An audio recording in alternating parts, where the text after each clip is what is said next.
प्यार का पहला शहर। कॉलेज के ज़माने में जब मुस्तनसर हुसैन तारड़ का ये नावल पढ़ा तो दिल करता था कि किसी तरह उड़कर पेरिस पहुंच जाएं और उन सब जगहों को देखें जिनका जिक्र उन्होंने इस नावल में किया है। चाहे वो सेंट शैपेल की खूबसूरती हो या नोटर डेम कलीसा, लोक म्यूजियम में मोनालिसा की पोर्ट्रेट, या फिर सैन रिवर वॉक, शांजे अलीजे की खूबसूरती हो, या फिर फतेह की मेहराब की शान, आईफल टावर हो, या फिर नेपोलियन का मकबरा। तो चलें फिर मैं आपको ये सब जगह दिखाता हूँ। जो मैं आपको दिखा रहा हूँ इस वक्त, ये जो है ना, ये सेंट्स के बेल की एंट्रेंस है। और कहते हैं कि इसको किंग लुई द 14th ने बनवाया था और ये एक रॉयल चैपल के तौर पे यूज़ होता था। हम अंदर जाके देखेंगे कि इसमें दो हॉल हैं। ऊपर वाला हॉल जो है वो रॉयल फैमिली के लिए था और नीचे जो है बाकी लोगों के लिए था। तो लेट्स गो इनसाइड। हम अब अंदर आ गए हैं और ये इसका फर्स्ट फ्लोर है। इसकी एक ख़ास बात ये है कि इस चैपल की कि इसमें क्रिश्चियनिटी से रिलेटेड रेलिक्स जो हैं, जिनमें द क्राउन ऑफ थॉर्न्स जो ईसा अलैहिस्सलाम को उस वक़्त काँटों का जो रिंग पहनाया गया था वो पड़ा हुआ था। और इसके अलावा जो क्रॉस था उसका कुछ टुकड़ा जो था वो भी इसमें इसमें पड़ा हुआ था। फ्रेंच रेवोल्यूशन के दौरान इस चैपल की बहुत तबाही हुई और इसके तकरीबन हर चीज़ को तोड़ दिया गया और बाद में इसको बहुत अर्सा तक एज ए स्टोरेज यूज़ किया जाता रहा। तो उस वक़्त फिर जो रेलिक्स थे वो नोटर डेम कैथेड्रल जो है वो वहाँ पे भेज दिए। ये जो आपको हॉल इस हॉल में नज़र आ रहे हैं, इनकी रेनोवेशन जो है ये दोबारा 19th सेंचुरी में की गई थी। अब हम चैपल की सेकंड फ्लोर पे आ गए हैं और इसको जो है वो रॉयल फैमिली सिर्फ यूज़ करती थी। अब हम जो है सेंट शैपेल से निकल के जो है ना नोटर डेम कैथेड्रल की तरफ चलते हैं और देखते हैं वहाँ पे क्या है। ये जो है ये नोटर डेम कैथेड्रल है और ये इसका एरियल व्यू है। तो अब हम इसके फ्रंट पे चलते हैं। नोटर डेम कैथेड्रल की ख़ास बात ये है कि नेपोलियन बोनापार्ट की जो है ना ताजपोशी जो है वो इसी चर्च में हुई थी। अनफॉर्चुनेटली हम इसके अंदर नहीं जा सकते क्योंकि इसकी रेनोवेशन हो रही है। 2019 में इसमें आग लग गई थी जिसकी वजह से इसको बहुत ज़्यादा डैमेज हुआ था। तो इसलिए आप देखेंगे इसको बंद किया हुआ है सामने से, तो हम सिर्फ बाहर से ही इसको देख सकते हैं। ये जो नोटर डेम है ये भी 1260 में बनाया गया था और इसको भी जो फ्रेंच रेवोल्यूशन के दौरान जो है बहुत ज़्यादा नुकसान पहुंचा था और इसको फिर दोबारा रेनोवेट किया गया। क्योंकि हम नोटर डैम के अंदर नहीं जा सके तो इसलिए हमारे पास अभी थोड़ा सा वक्त है, तो हम ये है कि यहाँ पे नेबरहुड जो है उसको एक्सप्लोर करते हैं। ये जो है ये नोटर डैम का नेबरहुड है और आपको यहाँ पे जगह जगह पे काफ़ी शॉप नज़र आती हैं। तो ये सैन रिवर है और सैन रिवर पे भी खड़े होकर आप देख सकते हैं, आपको सामने जो है वो नोटर डैम कैथेड्रल नज़र आ रहा है।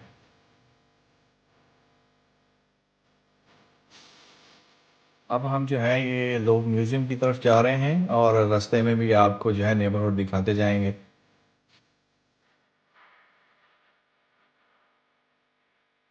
अब हम जो है लोग म्यूजियम की बिल्डिंग में एंटर हो रहे हैं और अंदर जाके देखते हैं कि सहन में क्या है। ये जो है ये लोग म्यूजियम का सहन है और इसमें ये जो ग्लास स्ट्रक्चर बना नज़र आ रहा है ये ऊपर से लेकर नीचे तक म्यूजियम की तमाम फ्लोर में नज़र आता है। अब हम लोग म्यूज़ियम की एंट्रेंस पे आ गए हैं। बहुत ही बिज़ी है आज का दिन। वैसे भी अगर आप जुलाई और अगस्त में आते हैं तो ये बिज़ीएस्ट मंथ होते हैं। अब अंदर आ गए हैं और आप यहाँ पे इजीली 3-4 घंटे स्पेंड कर सकते हैं। लेकिन मैं जो स्पेशली आपको यहाँ पे चीज़ दिखाऊंगा वो है मोनालिसा का पोर्ट्रेट। तो हम उसकी तरफ चलते हैं। ये है जी मोनालिसा का पोर्ट्रेट और इस पूरे कमरे में एक ही पोर्ट्रेट है। ये कमरा खचाखच भरा हुआ है। यहाँ पे सिक्योरिटी भी बहुत है और जो लोगों को ज़्यादा देर यहाँ ठहरने नहीं देती। इस पोर्ट्रेट के मतलब आपको बताता चलूँ कि इसको लियोनार्डो डिविंची ने बनाया था और इसकी जो नेट नेटवर्थ है इस वक्त वो मोर देन $800 मिलियन है। ओके, तो 4-5 घंटे हमने लोग म्यूजियम में स्पेंड किए हैं, तो अब हम बाहर आ गए हैं। तो अब ये गैलिया लाफेट है एक करीब ही माल, वहाँ पे हमने जाना है।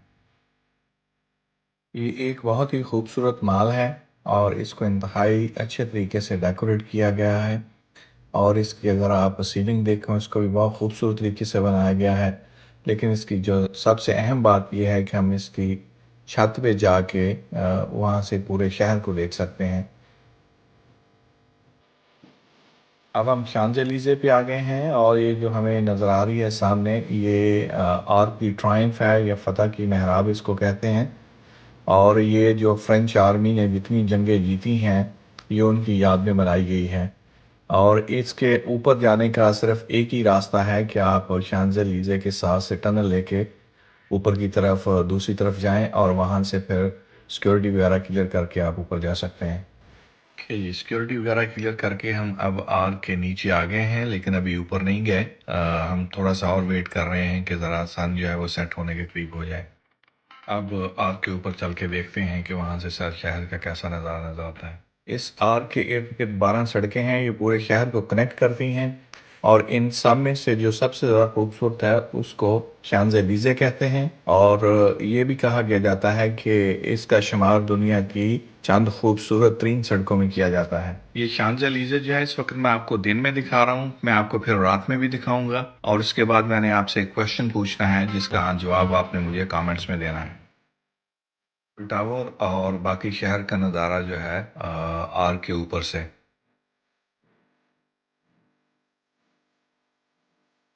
सूरज जो है वो गुरूब हो रहा है आहिस्ता आहिस्ता। आप देख सकते हैं कि जो है गुरूब आफ्ताब की जो लाली है वो बिल्डिंगों पे साफ नजर आ रही है।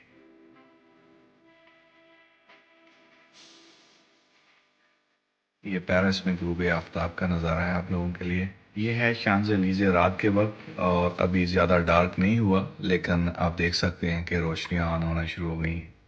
आईफल टावर की भी लाइट्स ऑन हो गई हैं, ब्लिंकिंग देख सकते हैं आप। ये भी एक खूबसूरत नज़ारा पेश करती है। जब हम नीचे उतर रहे हैं तो उस वक्त ये सीढ़ियों का नज़ारा जो है आपको दिखा रहा हूँ कि कैसे एक सर्कल में ये सीढ़ियाँ ऊपर की तरफ जाती हैं। लेकिन अब ऊपर की तरफ जाते हुए तो ये नज़र नहीं आ रही थी, लेकिन अब नीचे उतरते हुए मैं आपको दिखा रहा हूँ। ज़मीन से लेकर टॉप तक जाने के लिए 284 सीढ़ियाँ आपको चढ़नी पड़ती हैं। हम नीचे आ गए हैं और टनल से गुजर कर दोबारा जो हम शांज़-एलीज़े पे निकल रहे हैं। कि हम शांज़-एलीज़े पे आ गए हैं। अब देखें जो है ये आर्क रात के वक्त कैसी नज़र आती है। सवाल ये है कि मैंने आपको शांज़-एलीज़े रात के वक्त भी दिखाई, दिन के वक्त भी दिखाई। आपने अगर माल रोड लाहौर देखी हुई है तो आपने मुझे कमेंट्स करके बताना है कि इन दोनों सड़कों में आपको कौन सी अच्छी लगती है। बहुत सारी बिल्डिंग्स पे लाइट्स लगाई गई हैं जो कि डिफरेंट कलर्स की हैं और ये सब मिल मिला के इस सड़क की खूबसूरती में इजाफा करती हैं।